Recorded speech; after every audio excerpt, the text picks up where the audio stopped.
P versus NP. What is NP or P? NP versus NP distinction between the classes of P and NP is a fundamental concept in the computer science, particularly in the field of the computational complexity theory. P or polynomial time is the definition of P or a polynomial time is a classes of decision problem with a yes or no answers that can be solved by the deterministic Turing machine in a polynomial time. Characteristic: the algorithms exist that can resolve their problems efficiently typically means that the running time is a polynomial function of the size of the input.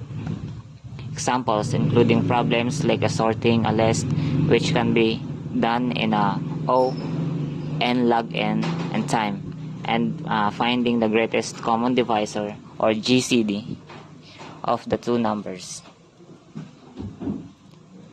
Next is NP or non-deterministic polynomial time.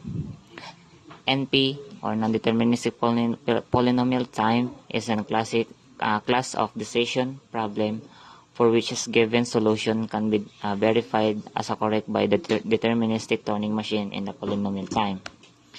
Characteristic: it does not necessarily means that this problem can be solved in a polynomial time, but if given as a certificate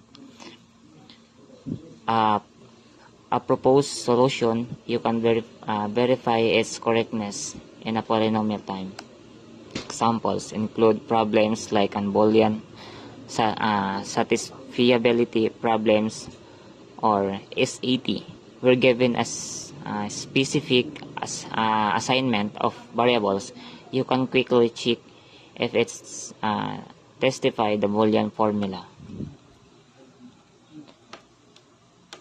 NP or complete and NP hard.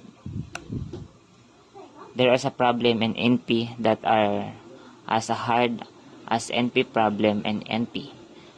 This means that any problems of NP can be transformed or reduced to any NP complete problems in a polynomial time. If any NP complete problems can be solved in a polynomial time, then every problems in this NP can be solved in a polynomial time. P equals NP. Examples include the traveling salesman problems decision version, the knapsack problems decision version, and the SAT problem.